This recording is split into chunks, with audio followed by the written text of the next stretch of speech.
What's up, world-renowned family? Neil Oates Jr. here, and today we're going to be looking at keys to effective communication, especially for our service-based entrepreneurs. Now, we're going to find a link to the last video when we talk about those 5 essential skills for service-based entrepreneurs. But in this video, we're diving into what I believe might be the most important part, the most important skill to being an exceptional entrepreneur in the service-based realm. So first, it's going to be active listening. Now, I will tell you, this is one that many of us as entrepreneurs that we struggle with. Because to be honest, we did not get into the business to listen to someone else. But here's what I've learned from almost 2 decades in the service-based industries. Well, it's this: if you listen, people will tell you what they need from you. If you pay attention, if you talk less and listen more, they're going to give you all the answers to the questions, to the exam that you are taking. And if you pass, you're going to get their business. If you fail, you will be but a distant memory. And so what is active listening? Well, there are a number of different techniques that you can follow for active listening. Well, here's what active listening is not.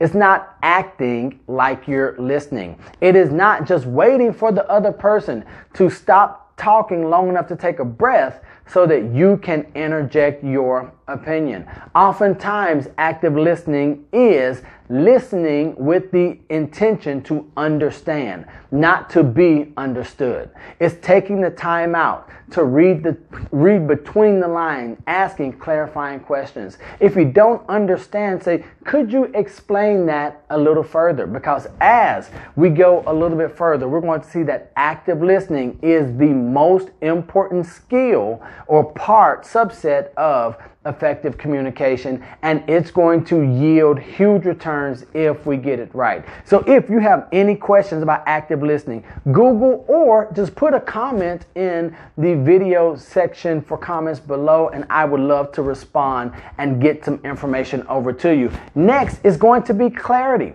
Can you be clear and concise? Can you say in 5 words what others might take 20 words to say? Can you be direct and straight to the point? Here's my definition of clarity. Can you explain something so clear that a 5-year-old could then explain it to a 5-year-old? If you're not that clear, chances are you don't understand it enough.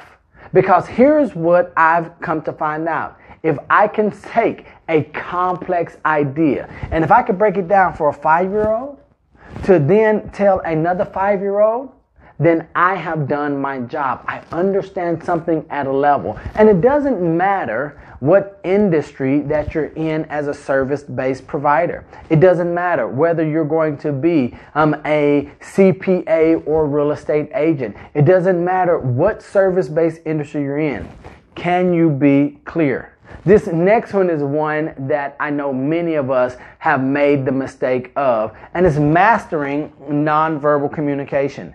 Do you know that nonverbal communication makes up the majority of every interaction that we have? For instance, if I say, I'm happy to see you, but I don't have a smile on my face, are you going to believe what I say or what you see?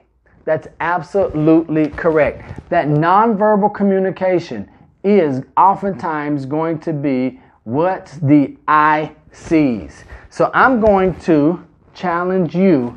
Let's focus on what the eye sees. If we're going to be giving a engaging conversation or presentation like we'll talk about a little later, are you going to show that you are engaged, or are you going to be closed off?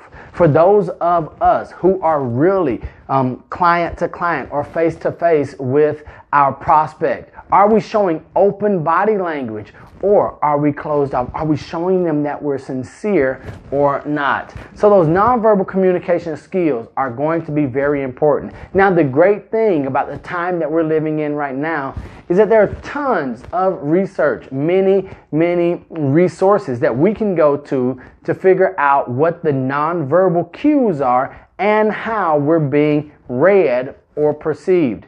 Now, this is where, as someone who specializes working with global clientele, we want to be very careful about those nonverbal cues that we're sending out. Do we know what it means to move closer or back up depending on their culture? Do we know that there are some nonverbal cues that might be okay in one culture, like a thumbs up, that will be totally offensive in another, or the okay symbol? So we want to be aware, what are we saying when we aren't saying anything at all? This EQ. Now, you've probably heard of EQ, that emotional intelligence, or that emotional quotient. It comes all down to empathy. How skilled, how good is your ability to communicate with someone, to connect with someone on an emotional level? Now, for those of us who have different personalities, maybe we're not feelers, maybe we are just direct and to the point. That's why we became entrepreneurs. Well, I want to challenge you in this EQ area right now, because what we know is the majority of the world's population, they are not drivers. They don't have that entrepreneurial spirit. So if you want to be able to gain your unfair share of your marketplace in any industry that you're in, master this.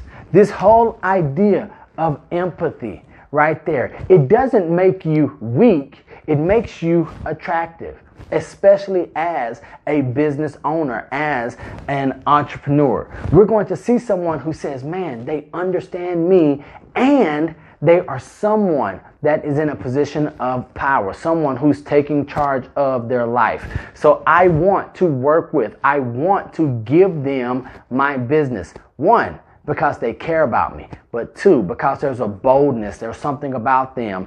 There's that le je ne sais quoi that makes me like them. And that's going to be that emotional quotient, or emotional intelligence and empathy. Next, our written communication. Now, I know that in this day and age, we aren't writing things out longhand much.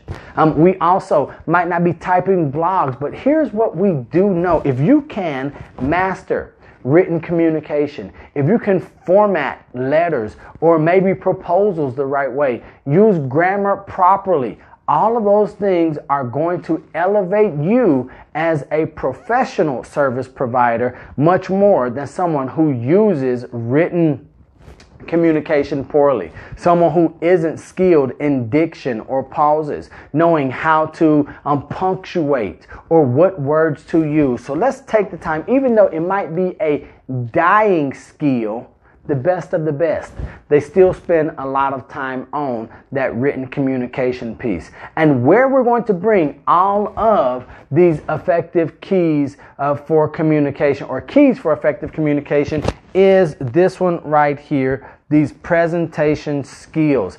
I believe that there are few skills in communication that are as important for a service-based entrepreneur like yourself as presentation skills.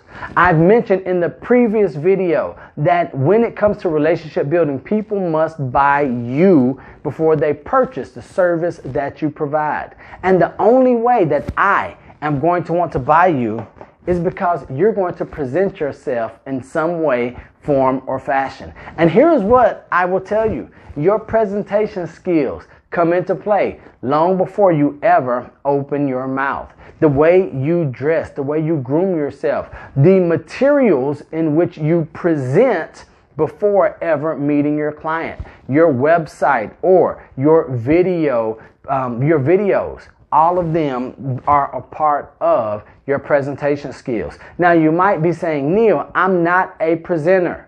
Well, I'm going to challenge you and say that you have to be a presenter, that you must hone your skills if you want to play in the upper echelon of the affluent in the realm of the service-based industry, or if you just want to get your unfair but deserved share of the pie in whichever marketplace that you're in. So I'm asking you, when was the last time you practiced your presentation skills? When was the last time that you rehearsed your presentation live and in person, or recorded yourself on video and played it back to see what your quirks are, to see if your audio sounded well? How were your voice inflections or your body movements? Did you move big enough, or were you reserved? Did you use unattractive gestures for maybe a global clientele because you're used to working with domestic clients? Right? All of these are going to fall into your presentation skills. And once we start wrapping all of these up, we're going to know how versed we are in effective communication by the clients that we work with, the contracts that we sign, and the deals that we close, and ultimately the amounts that are in our account or pocketbook. So I hope that you enjoyed this video on the keys to effective communication. If you have any questions, comments, or concerns, be sure to drop those in the comment section of this video, and be sure to like, subscribe, and share this content with anyone that you might think would benefit from it. I want to let you know that I love you, God loves you, and there's nothing you can do about it. And until the next time I see you or you see me, don't be average, be world renowned. Peace.